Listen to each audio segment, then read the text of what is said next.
विधानसभा निवडणुकीचा निकाल लागला आणि पश्चिम बंगालमध्ये रक्तरंजित संघर्ष सुरू झाला। याच संघर्षात एका भाजप नेत्याच्या पीएची हत्या झाली आहे। भाजप नेते सुवेंदू अधिकारी यांचे निकटचे सहकारी आणि स्वीय सहाय्यक चंद्रनाथ रथ यांची गोळ्या झाडून हत्या करण्यात आली आहे। इंडियन एअर फोर्समध्ये काम केलेले चंद्रनाथ रथ राजकारणात कसे आले? ममता बॅनर्जी यांच्या तृणमूल काँग्रेस सोबत चंद्रनाथ रथ यांचा संबंध आहे का? आणि मुळात पश्चिम बंगाल तापवणारे चंद्रनाथ रथ कोण आहेत? सविस्तर पाहूया।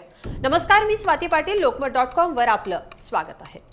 पश्चिम बंगालमध्ये सत्तांतर झाल्यानंतर हिंसेचं सत्र सुरू झालंय। राजकीय पक्ष कार्यालयांची तोडफोड आणि जाळपोळ करण्यात आली आहे। पण या राजकीय संघर्षात आणखी एका हत्येची भर पडली आहे। त्यामुळे इथलं वातावरण आणखीनच चिघळलंय।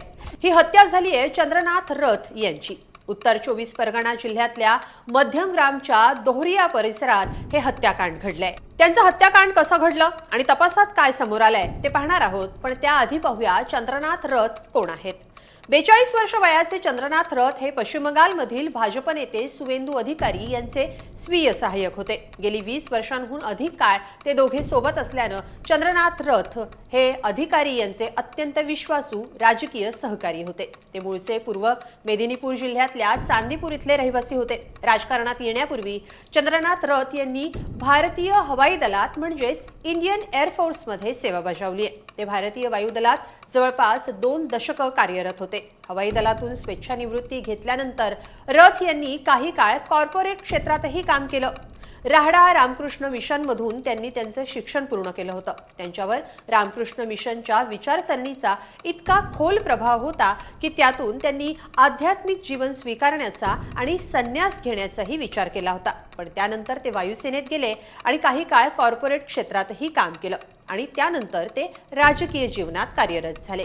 रथ यांनी 2019च्या सुमारास अधिकृतपणे सुवेंदू अधिकारी यांच्यासोबत काम सुरू केलं। चंद्रनाथ रथ यांचे कुटुंबीय आधीपासूनच तृणमूल काँग्रेसशी जोडले होते। त्यामुळे रथ यांची सुवेंदू यांच्या टीममध्ये प्रवेश केला। त्यावेळी सुवेंदू अधिकारी हे ममता बॅनर्जी यांच्या तृणमूल काँग्रेस सरकारमध्ये मंत्री होते। 2020 मध्ये सुवेंदू अधिकारी यांनी पक्षांतर करत भाजपमध्ये प्रवेश केला। तेव्हा रथ यांच्या कुटुंबियांनी आणि खास करून त्यांच्या आई हसी रथ यांच्यासह चंद्रनाथ रथही भाजपत सोबत झाले।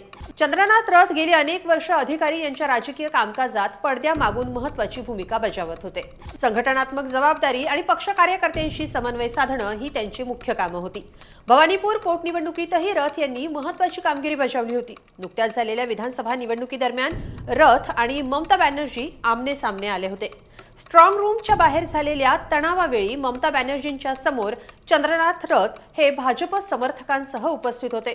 आता त्यांच्या हत्येमुळे पश्चिम बंगालमध्ये तीव्र राजकीय प्रतिक्रिया उमटू लागल्यात। अधिकारी यांनी ही राजकीय नियोजित हत्या असल्याचा आरोप केलाय। दरम्यान चंद्रनाथ रथ यांची रेकी करून हत्या केल्याचा पोलिसांना संशय आहे। रथ बसलेल्या गाडीचा पाठलाग करून त्यांच्यावर गोळीबार करण्यात आला। चंद्रनाथ रथ हे गाडीत पुढच्या सीटवर बसले होते। हल्लेखोरांनी 7 ते 8 गोळ्या झाडल्या। त्यातल्या 4 गोळ्या या चंद्रनाथ यांच्या शरीरात घुसल्या। त्यातच त्यांचा मृत्यू झाला। मध्यमग्राम इथल्या दोहरिया इथं हा सगळा थरार घडला। चंद्रनाथ रथ हे भाजप नेते सुवेंदू अधिकारी यांचे राईट हँड मानले जायचे। सुवेंदू अधिकारी हे भाजपच्या मुख्यमंत्री पदाच्या शर्यतीत असताना रथ यांची हत्या झाल्यानं पश्चिम बंगालमध्ये तणाव वाढलेला आहे आणि त्यामुळे तृणमूल काँग्रेस विरुद्ध भाजप असा नवा संघर्षही पुन्हा एकदा पाहायला मिळतोय। या सगळ्याबद्दल तुम्हाला काय वाटतं? कमेंटमध्ये नक्की लिहा आणि lokmat.com ला सबस्क्राइब करा। धन्यवाद।